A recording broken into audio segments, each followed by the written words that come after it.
And also we have to say, in Libya as well, we hold no brief for Gaddafi. But at the same time, we do not support the intervention of imperialism, and shame on those socialists allegedly who've come out with that position, that in some way it's progressive to support imperialism intervening in the situation in Libya because they're acting for democracy. These are the same people who armed Gaddafi only last year. These are the same people who bolstered Mubarak right up to 1 minute to midnight before he was forced to flee the situation itself. It was in the streets, in the factories, in one of the most splendid mass movements in history that the masses got rid of Mubarak and got rid of Ben Ali itself. But it's not just in Egypt. Look at the effect that that had in Wisconsin, where the workers had a huge banner, "Do it as in Egypt." What a tremendous answer to all the cynics and the skeptics who say working people will not move in action against the system itself. The French workers did it last year. The Greek workers have had 8 general strikes, and also the workers in other countries. 220,000 German youth and workers came out in a demonstration against nuclear power over the weekend while we were marching in London itself. Saturday signifies that the British working class have joined now the European League of Class Struggle. That's what Saturday indicates, and nothing will put the genie back in the battle itself. But that has to be linked, as I say, to the idea of socialism, not the caricature of socialism that they always pull out as a scarecrow to frighten us away from the idea of changing society. We don't want the one-party totalitarian regime that existed in Eastern Europe, which had a planned economy but a Stalinist one-party regime. We want a society of human dignity, of democracy. Socialism in its first steps means taking over the big monopolies. Now our opponents will say, but isn't that a violation of private property? And we explained in our paper last week, what is this private property? In the world today, of 52 of the largest economies in the world today, 52 are corporations and 48 are countries. The top 500 countries control 70% of world trade. The United Nations in 1996 said 300 families controlled 50% of the wealth of this planet. And since then, almost, 14, 15 years have elapsed. And there's a much more unequal situation today. We don't want to take over every fish and chip shop. In the former Soviet Union, 7 men, 7 oligarchs control 50% of the wealth of the former Soviet Union. How easy it would be to take over this wealth. Not in a bureaucratic way, but on the basis of a democratic socialist plan of production.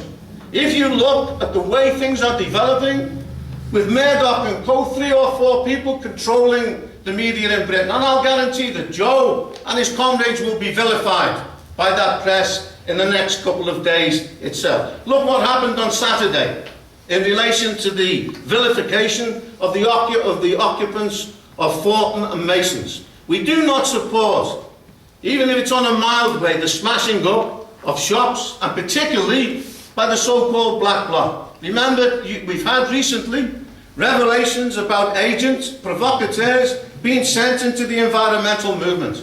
We want to know from the police how many agent provocateurs were there, trying to discredit the demonstration that was taking place, if you like, on Saturday itself. We're opposed to Philip Green and Topshop, but the way to oppose them is to organise the shop workers into the trade unions, to put pressure on Philip Green and so on. But we also implacably oppose any attempt to give prison sentences to these young people who went there in good faith. We might disagree with their methods. These are not the methods of the labour movement. We're opposed to mindless acts of violence. We understand the anger. But we say, go through the organised might of the trade union and labour movement to make your point itself. Follow the workers in the Middle East who didn't resort to these methods, but resorted to the method of mass organisation, of the general strike to overthrow the rotten despots there.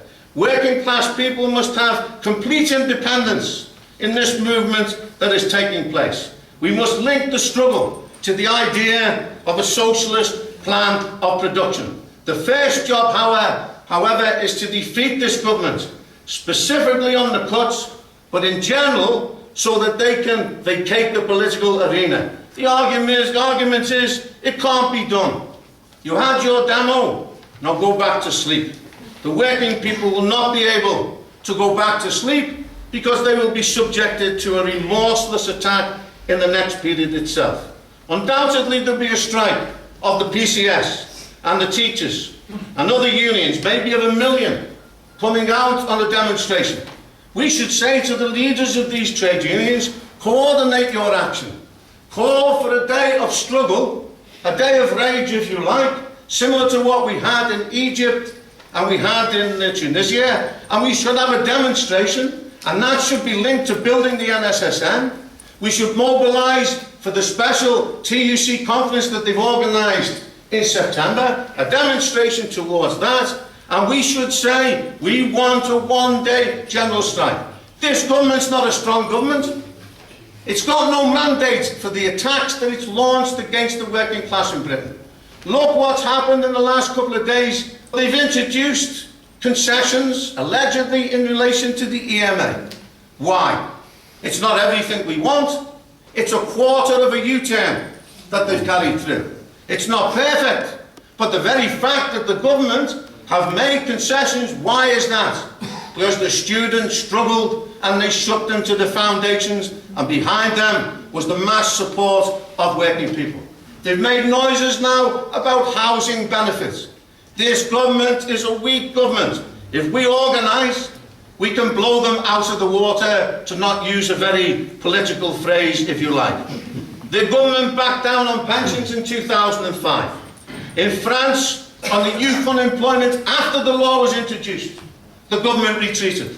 On the poll tax, let us remember, the poll tax was law, but our mass non-payment campaign forced them to change the law. And as I pointed out earlier, Thatcher was actually ditched. Look at Portugal in the last couple of weeks. It was said the austerity programme has to go through. The government said there was no alternative.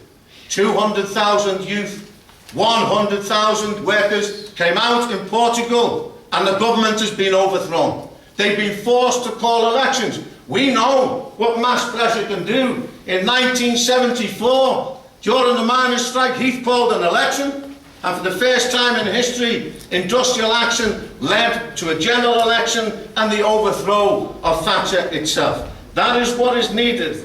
A new era is opening up. Join the Socialist Party, which is the wave of the future. Join not just the Socialist Party, but our programme for a new mass party of the working class in Britain. We are the movement of the future in the movement of the present. Ed Miliband didn't mention on Saturday what he wants to do with the Labour Party. He actually graciously agreed to turn up and speak, but in no way would he march in the demonstration. Isn't that wonderful of this bountiful democratic Labour leader? Now he's come out in the aftermath of the election, and even the limited power the trade unions have, he wants to cut that. And is now opening membership of the Labour Party to everybody, including David Owen, a traitor who broke from the Labour Party in 1981 and formed the Social Democratic Party. So much so that now the commentators are saying the present Labour Party is the SDP for slow learners. In other words, they've come to the position of the SDP of 20 or 30 years ago. Let us organise a programme that takes the wealth and the power out of the hands of the bankers. And by the way, what is the best way to rob a bank? It is to manage a bank, is the best way to rob a bank. Take the power out of the hands of the big monopolies.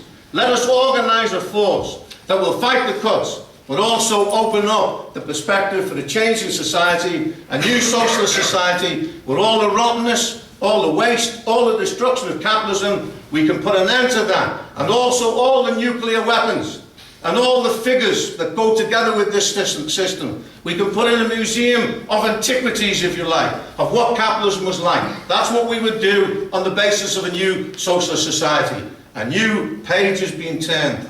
A new era has opened up. We need to build a force that will rearm the working class for the titanic struggles to come to defeat this government and open up the perspective of a socialist Britain. Thank you.